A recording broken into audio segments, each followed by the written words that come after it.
Multiple shots were fired during the White House Correspondents' Dinner where US President Donald Trump was present. Trump was not injured and immediately evacuated from the area. According to officials, a man armed with a shotgun attempted to breach security near the event's main screening area. Vice President JD Vance, along with several senior officials including Robert F. Kennedy Jr. and Marco Rubio, were present on the scene. About an hour after the incident, Trump posted that the shooter had been caught praising security forces. Trump said that the suspect who had been taken into custody was a very sick man. There was an assassination attempt on the president previously in a rally in Butler, Pennsylvania. According to reports, a Secret Service officer was shot during the evacuation but was saved by his bulletproof vest. Trump held a press conference where he called the shooting unexpected.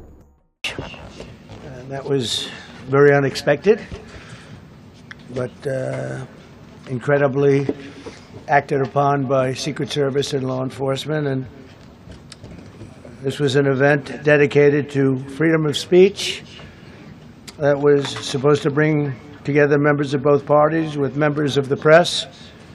And in a certain way it did, because the fact that they just unified, I saw a room that was just totally unified. It was in one way a very beautiful thing to see. A man charged a security checkpoint armed with multiple weapons, and he was taken down by some very brave members of Secret Service, and they acted very quickly and have just released, for purposes of transparency, clarity, I've ordered it to be put out. You probably have it by now, put out on Truth and put out on many of the platforms.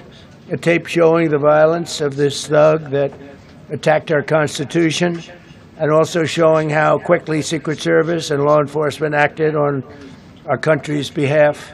Really did a great job. One officer was shot, but saved by the fact that he was wearing obviously a very good bulletproof vest. He was shot from very close distance with a very powerful gun, and the vest did the job. He's doing great. He's in great shape. He has very high spirits, and we told him we love him and respect him, and he's a very proud guy. He's very proud of what he does, Secret Service agent. And we looked at all of the conditions that took place tonight, and I will say, it's not a particularly secure building.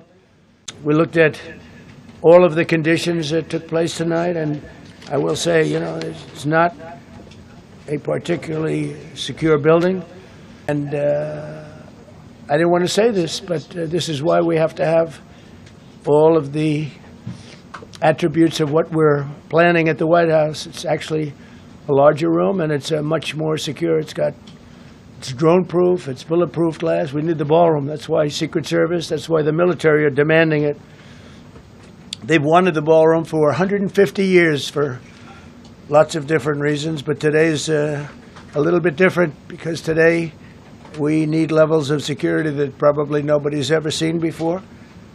But everyone owes a tremendous debt of gratitude to the courage of law enforcement. The law enforcement, and working with the D.C. police, and we just spoke with the mayor, and when we're finished, the police chief is going to take over and discuss it also from law enforcement. The law enforcement, and working with the D.C. police, and we just spoke with the mayor, and when we're finished, the police chief is going to take over and discuss it also from their viewpoint.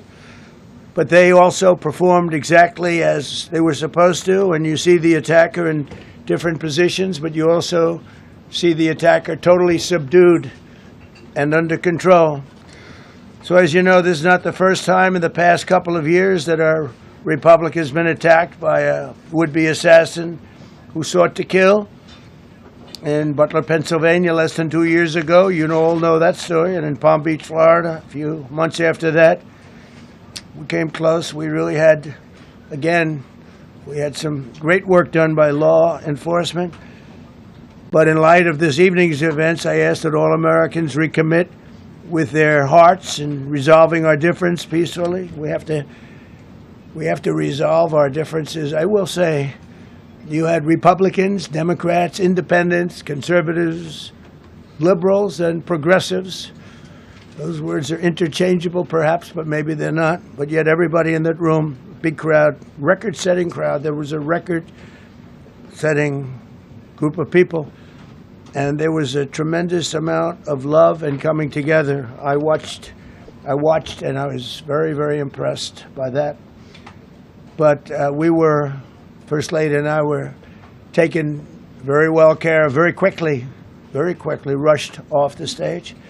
Vice President JD Vance, who's here, was likewise beautifully done. He was just saying how quickly everybody acted, law enforcement, Secret Service in particular in this case, but law enforcement. Marco had the same thing. Pete was there. Pete didn't want any help. He didn't want anybody to help him. He doesn't want anybody to help him, but he did get some, didn't you?